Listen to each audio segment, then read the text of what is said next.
Seit dem Zweiten Weltkrieg haben wir eine dramatische Eskalation amerikanischer Militärschläge erlebt. Entschieden und geplant wurden sie von einer kleinen politischen Elite in Washington, die meist von geopolitischen und wirtschaftlichen Interessen geleitet war. Immer wurde uns gesagt, es geschehe mit hehren Absichten, und immer wieder haben junge Amerikaner und zahllose andere Menschen mit ihrem Leben dafür bezahlt.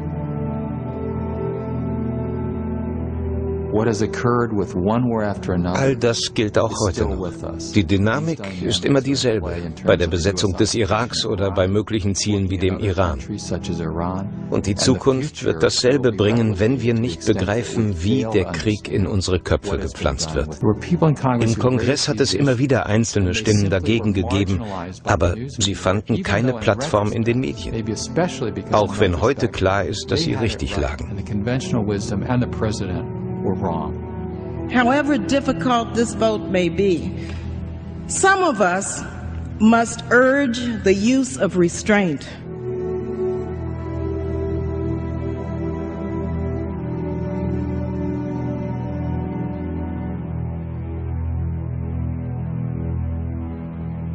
Our country is in a state of mourning.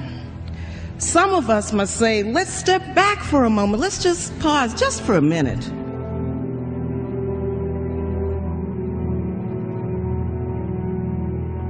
And think through the implications of our actions today so that this does not spiral out of control.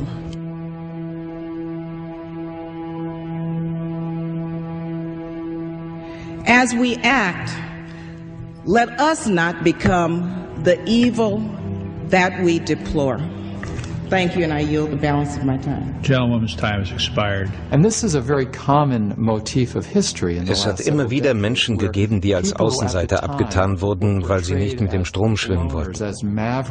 Oft hat sich herausgestellt, dass sie als Einzige den historischen Moment richtig eingeschätzt haben. We gotta back our president. Since when do we have to back our president, or should we? When the president is proposing an unconstitutional act.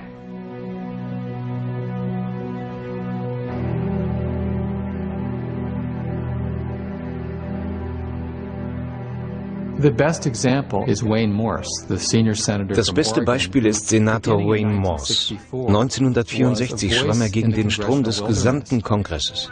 Morse sprach der US-Regierung das Recht ab, den Krieg gegen Vietnam überhaupt anzufangen.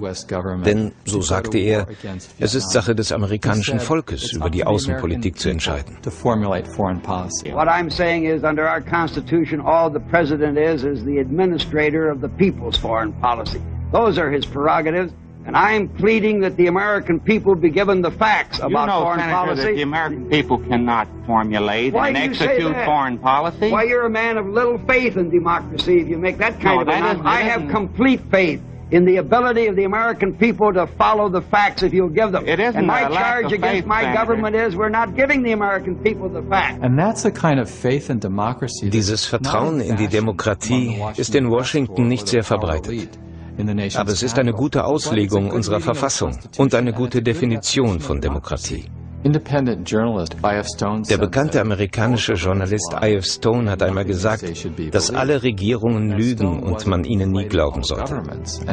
Stone meinte nicht, dass die Regierungen immer lügen, aber wir sollten nie glauben, dass das, was eine Regierung uns sagt, automatisch wahr ist.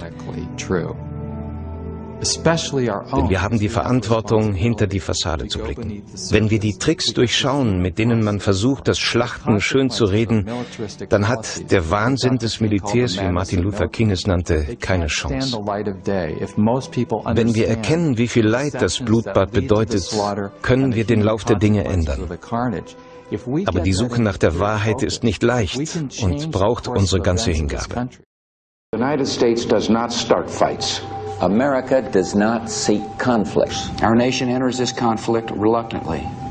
Widerwillig und nur mit dem hehren Ziel Freiheit und Demokratie für die ganze Welt.